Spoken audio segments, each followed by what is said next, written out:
ఇతను సజ్జల భార్గవ్ని సూటిగా అడుగుతున్నా, మీ పార్టీలో ఈ విధంగా ఇంత ట్రోలింగ్ జరుగుతోంది కదా, నీకు సిగ్గుంటే, నువ్వు నిజంగా ఒక మానవత్వం నీకుంటే నువ్వు వాళ్ళపైన చర్యలు తీసుకోవచ్చు కదా, పోలీస్ కంప్లైంట్ ఇవ్వచ్చు కదా. మీ పార్టీ సోషల్ మీడియాలో ఒక వ్యవస్థను పెట్టుకొని మహిళల పైన తప్పుడు రాతలు రాయిచ్చే నీది ఒక పుట్టుక. కర్మ అనేది వదలదు. ఇంతమంది ఆడబిడ్డల ఉసురు ఊరికే పోదు. ఆ ఆడబిడ్డ ఉసురు తగిలిన వాడు ఎవడైనా మట్టి కొట్టుకొని పోతాడు.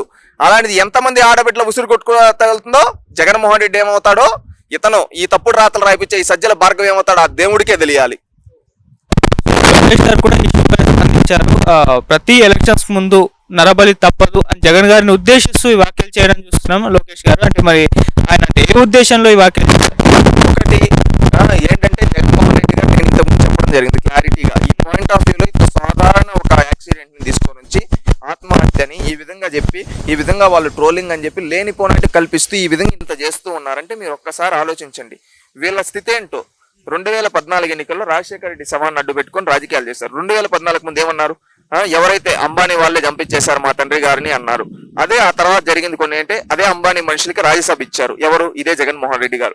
2019 ఎన్నికల ముందు మా బాబాయిని చంద్రబాబు నాయుడు చంపించేశాడని రాతలు రాశాడు. కానీ నిజం బయటపడింది ఏంటి? తన పక్కన ఉన్న అవినాష్ రెడ్డి జగన్మోహన్ రెడ్డి హస్తం కూడా ఉంది, ఆ హత్యలో తేలింది. మళ్ళీ కోడికత్తి దాడి చంద్రబాబు నాయుడు చేయిస్తున్నాడని చెప్పారు. కానీ రియాలిటీ ఏంది? తనకు తానే పొడిపించుకున్నాడు. ఈ విధంగా చూసుకుంటే ఇప్పుడు కూడా ఇంకెవరు కుటుంబ సభ్యులు వీళ్ళెవరు లేరు కాబట్టి ఈ విధంగా వాళ్ళ కార్యకర్తల ప్రాణాలు తీసి ఈ విధంగా వేధిస్తూ ఉన్నారు. ఇటువైపు చూసుకుంటే చంద్రబాబు గారి పైన ఒక స్కామ్ జరిగింది అని చెప్పేసి అమరావతి అసైన్ భూములకు సంబంధించి ఒక స్కామ్ జరిగింది. 4,400 కోట్ల స్కామ్ ఇది అని చెప్పేసి సిఐడి వాళ్ళు ఛార్జ్ షీట్ కూడా దాఖలు చేయడం చూస్తున్నాం. మరి నిజంగా ఈ స్కామ్ జరిగింది, అసలు ఏంటి డీటెయిల్స్ ఏంటి స్కామ్కి సంబంధించి? ఒకటి, నిజంగా అవినీతి చేస్తుంటే వీళ్ళు ఇన్ని రోజులు ఏం చేశారు? 5 ఏళ్ళు అయింది, 5 ఏళ్ళు ప్రభుత్వంలో ఉన్నావు, మొన్న ఏదో 50 రోజులు అక్రమంగా అరెస్ట్ చేసావు. కానీ మీరు చేసే పీకింది ఏంటి లాస్ట్కి? ఫైనల్గా ఒక్కటి కూడా నిజాలు లేదని చెప్పి తేల్చి కోర్టు బెయిల్ ఇచ్చేసింది. ఒక కేసులో కూడా ఆధారాలు లేవు అని చెప్పి బెయిల్ ఇవ్వడం జరిగింది. అంటే దీన్ని బట్టి అర్థం చేసుకోండి, జగన్మోహన్ రెడ్డి అవినీతి పరుడు. పక్కన వాళ్ళపైన అవినీతి మరకేయడానికి ఈ విధంగా ఎన్నికలు వస్తున్నాయి కాబట్టి ఏదో మాట్లాడాలి కాబట్టి బయటకు వచ్చి మాట్లాడుతున్నారు. అది తప్పితే ఇక్కడ ఎవరు జనాలు వీళ్ళని నమ్మే పరిస్థితుల్లో లేరు నేడు. సో అంటే ఇప్పుడు ఇటువంటి కేసులు అంటే 4,400 కోట్లు అనేది చాలా పెద్ద మొత్తం అని చెప్పుకోవచ్చు. ఈ స్కామ్లో చంద్రబాబు గారు ఉన్నారని చెప్పడం ప్రయత్నం చేస్తున్నారు. ఇటు గీతాంజలి ఇష్యూ కానీ ఈ 2 ఇష్యూలు చూసుకుంటే చాలా పెద్ద ఇష్యూలనే చంద్రబాబు గారి పైన అంటే టీడీపీ పార్టీకి అతికించాలని చూస్తున్నారు. మరి ఇది ఎటువంటి ప్రభావం చూపించే ఛాన్స్ ఉంది ఎలక్షన్స్ పైన? ఒకటి, జగన్మోహన్ రెడ్డి గారు అబద్ధాలు జనాలు చూశారు, ఇంకా విసుకెత్తిపోయారు. ఎందుకంటే మీరు ఫస్ట్ లో చంద్రబాబు నాయుడు గారు అప్పుడు స్కిల్ డెవలప్మెంట్ ఏదో కేసు అన్నారు, దాంట్లో ఎన్నో కోట్లు అని చెప్పారు. తర్వాత 3,000 అన్నారు, తర్వాత 300 అన్నారు, తర్వాత 270 అన్నారు, తర్వాత లాస్ట్కి 30 కోట్లు అన్నారు, లాస్ట్కి ఎలక్టరల్ బాండ్స్ అన్నారు, లాస్ట్కి ఏది చూపిలేక చిల్లి గవ్వ కూడా చూపించకపోతే కోర్టు బెయిల్ ఇచ్చేసింది. అర్థం చేసుకోండి దీన్ని బట్టి.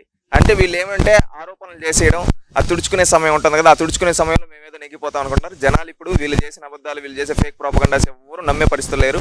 ఎందుకంటే చూశారు జనాలు, అనేక రోజుల నుంచి వీళ్ళు చెప్పే మాటలు, వీళ్ళు చేసే కథలు అన్నీ చూశారు. ఇప్పుడు ఎవ్వరు నమ్మే పరిస్థితులు అయితే లేరు జనాలు. ఎందుకంటే జనాలకు అందరికీ క్లారిటీ ఉంది, ఈ జగన్ అనేవాడు అబద్ధాలు చెప్తాడు, ఫేక్ ప్రాపగండా చేయడం తప్పితే రియాలిటీకి వచ్చేతాలకి అసలు వీళ్ళేమి కనీసం రియాలిటీ ఏముండదు అని చెప్పి జనాలు క్లారిటీగా ఉన్నారు, ఫుల్ క్లారిటీగా. వీళ్ళు 100 కేసులు పెట్టినా కానీ ఆధారాలు చూపించకుండా 100 కేసులు పెట్టి ఏం చేసుకుంటారు? ఆధారం ఒకటి, జగన్మోహన్ రెడ్డి గారు ఆధారాలతో పట్టుబడి జైలుకి వెళ్ళాడు. చంద్రబాబు నాయుడు గారి పైన ఆరోపణలు మాత్రమే. టీడీపీ అండ్ బీజేపీ 3 పార్టీలు కలిసాయి, పొత్తులో ఉన్నాయి. అయితే ఈ పొత్తుల నేపథ్యంలో జనసేనకు మొదట 24 సీట్లు ఇచ్చారు, తర్వాత 21 అయ్యాయి. అసెంబ్లీ లోక్సభ 3 ఇస్తే మళ్ళీ 2 అయ్యాయి. అంటే ఏం జరిగింది, ఎందుకు మళ్ళీ పవన్ కళ్యాణ్ గారు త్యాగం చేశారు అని అంటున్నారు.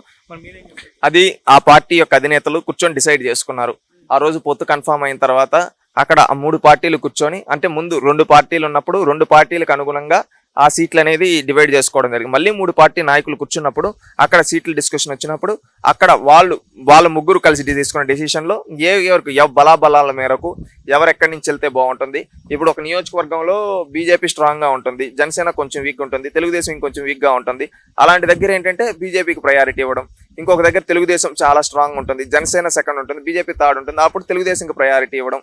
అదేవిధంగా జనసేన స్ట్రాంగ్ గా ఉండి తెలుగుదేశం కొంచెం బీజేపీ ఉంటే అక్కడ జనసేన, ఈ విధంగా ప్రయారిటీస్తో సీట్లు అనేది. ఎందుకంటే గెలుపోవటం అనేది ఎవరు నిర్దేశించగలరు? అంగబలం అన్ని బలాలు, అర్ధబలం అంగబలం అన్ని బలాలు ఎవరు ఎదుటి నుంచి ఎవరు వచ్చినా తట్టుకొని నిలబడే వ్యక్తులకు టికెట్లు ఇవ్వాలనే ఉద్దేశంతో ఈ విధంగా చేయడం జరిగింది. ఎందుకంటే ఇది రాష్ట్ర ప్రయోజనాల కోసం ఈ పొత్తు.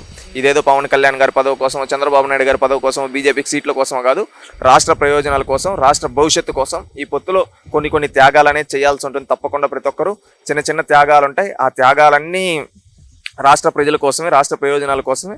అదొకటి గుర్తుపెట్టుకోండి. ఎందుకంటే రాష్ట్ర ప్రయోజనాలు ఇప్పుడు ఎందుకంటే ఈ జగన్మోహన్ రెడ్డి ప్రభుత్వంలో దగాబడ్డాం, చాలా వరకు నష్టపోయాం. ఎందుకంటే రాష్ట్రం ఎక్కడా లేని కుప్పులకి తేరుకుపోయింది. ఇంకా దాని నుంచి బయటపడాలంటే ఖచ్చితంగా కేంద్ర సహకారం అవసరం. ఆ కేంద్ర సహకారంతో పాటు అదేవిధంగా రాష్ట్రంలో కూడా ఒక మంచి నాయకత్వం అనేది అవసరం. అందుకని చంద్రబాబు నాయుడు గారి, పవన్ కళ్యాణ్ గారి నాయకత్వంలో అదేవిధంగా కేంద్ర పార్టీ బీజేపీతో కూడా కలిసి రేపు ఎన్నికలకు వెళ్ళి అఖండ విజయం సాధించి ఆ తర్వాత మళ్ళీ ఆంధ్రప్రదేశ్ రాష్ట్రాన్ని ఈ అప్పుల నుంచి బయటపడి అదేవిధంగా అభివృద్ధి దిశగా వెళ్ళి రాష్ట్రాన్ని ఇక్కడ యువతకు ఉపాధి కల్పించడం, అదేవిధంగా రైతులకు న్యాయం చేయడం, మహిళలకు రక్షణ కల్పించడం, అదేవిధంగా కంపెనీలు తీసుకొని రావడం, ఇలాంటివి చాలా ప్రాసెస్ ఉంది. ఇప్పుడు ఎన్నికలు మాత్రమే చూడటం లేదు వాళ్ళు, ఇదేదో సీట్ల కోసం. రేపు భవిష్యత్తులో నెక్స్ట్ 5 ఏళ్లలో మనం ఏం చేయాలి, మన ప్రభుత్వాన్ని ఎలా సుస్థిరం చేసుకోవాలి, ప్రజలకు మనం ఏ విధంగా న్యాయం చేయాలనే విజన్తో ఆలోచిస్తూ ఉన్నారు. అందుకు తగినట్టు విధంగా కొన్ని త్యాగాలు అనేది సర్వసహజం. ఎందుకంటే త్యాగాలు చేయందే ఏది ఉండదు, కొన్ని త్యాగాలు చేస్తూ ఉండాలి. ఇప్పుడు తెలుగుదేశం పార్టీ కూడా యాక్చువల్లీ సింగిల్గా వెళ్ళినా గెలవగలుగుతుంది. కానీ వాళ్ళు 30 పైన టికెట్లు త్యాగం చేశారంటే దాని అర్థం ఏంటి? రాష్ట్ర ప్రయోజనాల కోసం, అంతేగాని మరొక దానికోసం కాదు. రాష్ట్ర ప్రయోజనాల కోసం వెళ్తూ ఉన్నారు. చిన్న త్యాగాలు అనేది కాదు. ఎందుకంటే ఈరోజు త్యాగాలు చేస్తే రేపు రాష్ట్రం బాగుంటుంది, రాష్ట్ర భవిష్యత్తు బాగుంటుంది. అందుకోసం ఈ త్యాగాలు అంతే. ఇక ఇటు మాజీ భీమవరం ఎమ్మెల్యే రామాంజనేయులు గారు నిన్న పవన్ కళ్యాణ్ గారి సమక్షంలో జనసేన పార్టీలో చేరారు. ఆ సమక్షంలో ఆయన మాట్లాడుతూ పవన్ కళ్యాణ్ గారు భీమవరం నుంచే పోటీ చేస్తారని క్లారిటీ ఇచ్చారు. దీంతో పాటు టీడీపీని బీజేపీ పవన్ కళ్యాణ్ గారు లేకుంటే అసలు పట్టించుకోదు, ఈ పొత్తు కేవలం పవన్ కళ్యాణ్ గారి వల్లనే సాధ్యమైంది, పవన్ కళ్యాణ్ మాటే బీజేపీ ఉంటుందని ఒక కామెంట్ చేయడం కాస్త వైరల్ అయింది. మరి ఏం చెప్తారు? అది ఒక నోట్లో ఒక మాట అటు ఇటు అంటే రాంగ్ కమ్యూనికేషన్ అయి ఉంటుంది. అంతేగాని ఇక్కడ 3 పార్టీలు కలిసే డెసిషన్ తీసుకున్నాయి, ఉమ్మడిగా స్టేట్మెంట్ ఇవ్వడం జరిగింది. షెకావత్ గారు వచ్చినప్పుడు కావచ్చు, అదేవిధంగా అమిత్ షా గారిని, జేపీ నడ్డా గారిని కలవడం కావచ్చు, ఇవన్నీ ఏంటంటే ఒక ప్రాసెస్ గా జరిగాయి. ఇక్కడ ఏదో ఒకరు ఎక్కువ ఒకరు తక్కువ అని కాదు. 3 పార్టీలు ఉండేటప్పుడు 3 పార్టీలు సమానంగా వెళ్తాయి, సమానంగా చేస్తాయి, సమానంగా ముందుకెళ్తాయి. కానీ ఇక్కడ ఒకరి మాట ఇది కమ్యూనికేషన్ రాంగ్ అయి ఉంటుంది. అంతే. ఏంటంటే ఒక మాట ఇప్పుడు నోట్లో ఒక మాట అటు ఇటు తప్పిదాలు అనేది ఉంటాయి సర్వసహజం. అది రాంగ్ వేలో కమ్యూనికేట్ అయి ఉంటుంది. అంతేగాని ఇక్కడ ఏం లేదు. వాళ్ళ ముగ్గురికి క్లారిటీ ఉంది, వాళ్ళ ముగ్గురు క్లారిటీగా ఉన్నారు. రేపు నరేంద్ర మోడీ గారు కూడా వస్తారు. వచ్చిన తర్వాత చిలకలూరుపేటలో సభ పెట్టబోతున్నారు. ఆ సభ ద్వారా వాళ్ళు క్లారిటీ ఇవ్వబోతూ ఉన్నారు. ఇదంతా ఒక క్లారిటీ అనేది, ఒక వే అనేది ఉంది. ఇక్కడ మధ్యలో ఒకరు ఇద్దరు అనేది రాంగ్ కమ్యూనికేషన్ కావచ్చు, లేకపోతే వాళ్ళ మాట తీరే ఆ విధంగా ఉండొచ్చు, ఈ విధంగా ఉంటుంది. అవే మనం ప్రత్యేకంగా పట్టించుకోని అవసరం లేదు. ఇక్కడ ఎవరికి ఉండాల్సిన క్లారిటీ వాళ్ళకు ఉంది. పవన్ కళ్యాణ్ గారు, చంద్రబాబు నాయుడు గారు, బీజేపీ పెద్దలకి మొత్తం ముగ్గురు కలిసిమెలిసి ఖచ్చితంగా వెళ్తారు. ఓట్ ట్రాన్స్ఫర్ అనేది కూడా తప్పకుండా జరుగుతుందని భావిస్తున్నాం. ఎందుకంటే ఇక్కడ పవన్ కళ్యాణ్ గారికి ఎక్కడ ప్రాధాన్యత ఇవ్వాలి అక్కడ ప్రాధాన్యత ఇస్తున్నారు. ఇప్పుడు ఈరోజు తెలుగుదేశం పార్టీ చేసే క్యాంపెయిన్స్ కావచ్చు, జనసేన అన్ని క్యాంపెయిన్స్ లో ముగ్గురు సమఉజ్జీలుగా ఉన్నారు. అలాంటప్పుడు వీళ్ళకి ఏం లేవు. మధ్యలో ఒక 2 చిన్న తప్పిదాలు, ఏదో మాట తీరో లేకపోతే ఇంకొకటి ఏదో ఉంటుంది. అవే మనం ప్రత్యేకంగా పట్టించుకోని అవసరం లేదు. ఇక ఇటు కొడాలి నాని తనకి ఇవే చివరి ఎలక్షన్స్, వచ్చే ఎలక్షన్స్లో పార్టిసిపేట్ చేయను, ఈ 2024 ఎలక్షన్స్లే తను లాస్ట్ ఎలక్షన్స్ అని చెప్పడం చూస్తున్నాం. మరి అంటే ఆయనకు చాలా అనుమానం ఉండే మొన్నదాకా కొడాలి నానికి సీట్ వస్తుందా రాదా అని చెప్పేసి. ఇవే తన చివరి ఎలక్షన్స్ అంటే ఖచ్చితంగా పోటీ చేస్తున్నారని అర్థం చేసుకోవచ్చు. మరి ఏం చెప్తారు? కొడాలి నాని పోటీ చేసినా ఓడిపోతాడు, పోటీ చేయకపోయినా ఓడిపోతాడు. పోటీ చేయకపోతే అసలు ఆయన ముందుగానే భయపడి తప్పుకున్నాడని అర్థం. ఎందుకంటే ఇంకా ఆయన్ని జనాలు నమ్మే పరిస్థితులు లేరు. ఎందుకంటే 4 సార్లు అవకాశం కల్పించారు. నేను 3 సార్లు ప్రతిపక్షంలో ఉన్న మంత్రి అవుతాను ఏదో చేస్తానంటే లాస్ట్ టైం కూడా ఇచ్చారు 2019లో. ఇప్పుడు ఏమీ చేయలేదు, జనాలు నాశనం చేశాడు. బూతులు మాట్లాడడం తప్పితే ఇంకేం చేసేది లేదు. చేసిన పాపాలు ఊరికే పోతాయా? వెంటాడుతాయి. అందుకని భయంతో నాకు ఈ రాజకీయాలు వద్దురా నాయన అని తప్పుకుంటూ ఉన్నాడు. అంతే. ఇంకొకటి, ఆయన ఈసారి ఎన్నికల్లో ఓడిపోబోతున్నాడు. కొడాలి నాని అనే వ్యక్తి గుడివాళ్ళలో ఓడిపోబోతూ ఉన్నాడు. రేపు ఓడిపోయిన తర్వాత అతనికి ఇంకా రాజకీయ భవిష్యత్తు ఉండదు. ఈయన చేసిన తప్పిదాలకి జనాలు రోడ్ల పైన పోతా ఉంటే కుక్కను పరిగెత్తించినట్టు పరిగెత్తించి కొడతారు. ఎవరు? గుడివాడ కొడాలి నానిని. అందుకని చెప్పి ఆయనే ఇంకెందుకురా నేను ఈ దేశం వదిలే పారిపోవడానికి ఇప్పటి నుంచే సమాయత్తం అయ్యాడని చెప్పి మేము భావిస్తాం. ఎందుకంటే ఆయన కొడాలి నాని అనే వ్యక్తి మంత్రిగా 4 సార్లు శాసనసభ్యుడిగా ప్రజలకు ఏం చేశాడు చెప్పే దమ్ముందా? లేదు. మంత్రిగా ఏం చేశాడు చెప్పే దమ్ముందా? లేదు. ఆయన ఏంటంటే నోటి నుంచి మాటలు వస్తాయి, ఆ మాటల్ని మాట్లాడేస్తూ ఉంటాడు అంతే. అది తప్పితే ఇంకొకటి ఏం లేదు. Thank you bro.